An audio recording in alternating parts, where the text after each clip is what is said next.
Hello students, आप सभी का एजुकेशन की इस क्लास में स्वागत है।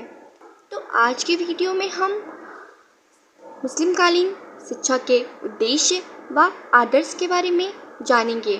आइए शुरू करते हैं। जैसा कि मुसलमानों ने भारत पर अनेक शताब्दियों तक अपना शासन किया और इस संपूर्ण अवधि में उनकी स्थिति अपनी और अपने राज्य की सुरक्षा के लिए सशस्त्र सैनिकों जैसी हो गई थी। ऐसी स्थिति में उनका ध्यान शिक्षा पर नहीं गया।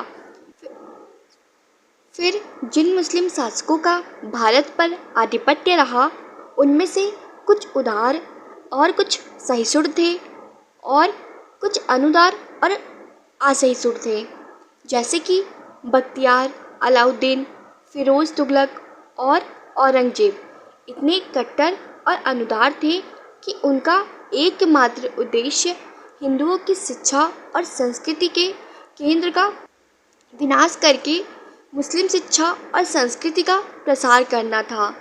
इसके विपरीत कुछ उदार मुस्लिम शासक भी थे, जैसे अल्तमश, मोहम्मद तुगलक, अकबर और शाहजहां,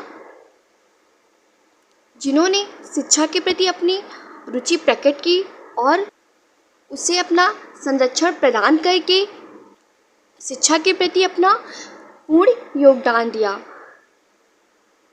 शिक्षा के प्रति मुस्लिम शासकों के इन विरोधी दृष्टिकोणों के कारण संपूर्ण मुस्लिम युग में शिक्षा के उद्देश्य और आदर्शों में समरूपता नहीं मिलती है, परंतु फिर भी इस्लाम धर्म के होने के कारण कुछ मुसलमान शासकों ने शिक्षा के प्रति कुछ ऐसे उद्देश्य और आदर्श निर्धारित किए हैं जिनमें निश्चित एकरूपता पाई जाती थी।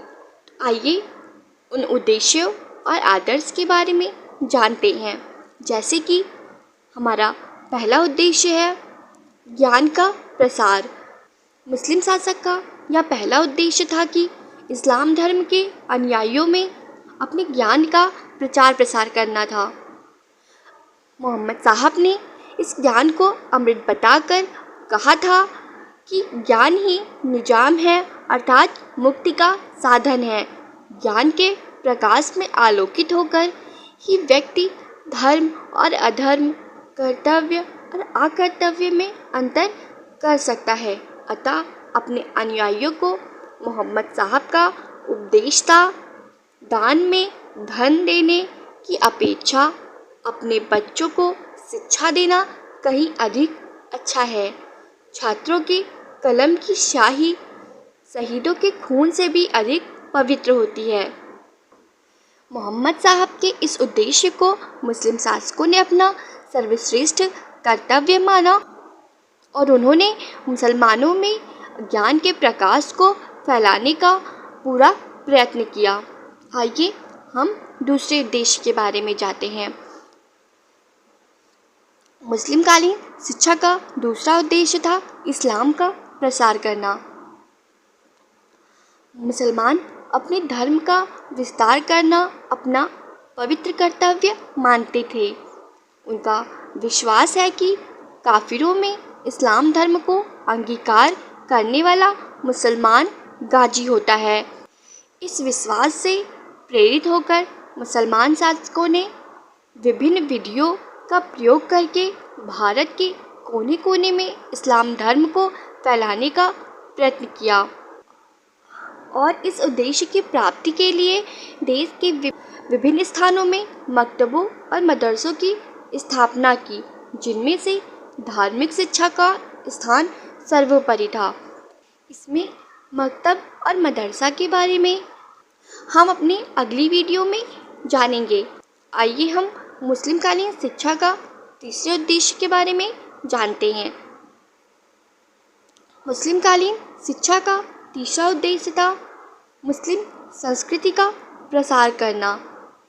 भारत में मुसलमान दूसरे देशों से आए हुए थे, अतः उनकी और हिंदुओं की संस्कृति प्रत्येक दृष्टि से विषमता थी, यानी प्रत्येक लोगों की दृष्टि से अलग थी।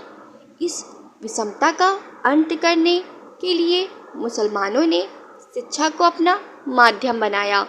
उनकी धारणा थी कि वे शिक्षा के द्वारा भारतवासियों को अपनी भाषाओं, प्रथाओं, आचार विचार और सामाजिक नियमों से प्रभावित करके अपने धर्म को अवलंबी बना लेंगे।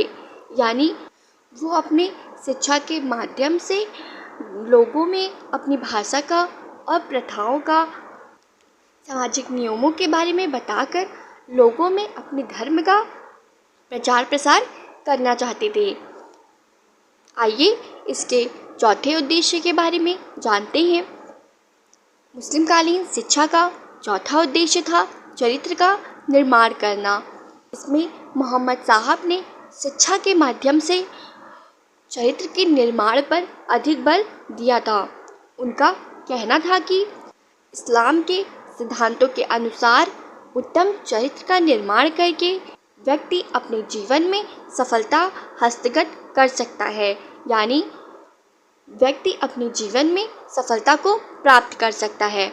आइए इसके पांचवें उद्देश्य के बारे में जानते हैं। मुस्लिमकालीन शिक्षा का पांचवा उद्देश्य था मुस्लिम श्रेष्ठता की स्थापना करना। इसके अंतर्गत हिंदुओं को मुस्लिम सभ्यता और संस्कृति से प्रभावित करके भारत में मुस्लिम श्रेष्ठता को सुदृढ़ आधार पर स्थापित करना था। इसमें मुस्लिम शिक्षा को श्रेष्ठ बताना ही उनका एकमात्र उद्देश्य था। मुस्लिम शासक इस तथ्य से भली भांति अवगत थे कि शिक्षा ही वह साधन है जिसके द्वारा हिंदुओं के विचारों और दृष्टिकोणों में आमूल परिवर्तन करके इनको भारत में मुस्लिम शासन का दृढ़ स्तंभ बनाया जा सकता है। यानी शिक्षा के ही माध्यम से हिंदुओं पर अपना शासन कर सकते थे, ऐसा उनका मानना था। इसके अतिरिक्त कुछ उद्देश्य और थे, जैसे कि धार्मिकता का समावेश करना, सांसारिक ऐश्वर्य की प्राप्ति आदि इसके प्रमुख उद्देश्य माने जाते हैं।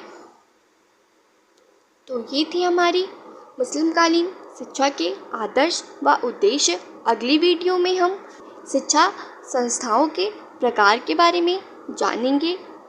तो आज की क्लास हम यहीं पे समाप्त करते हैं।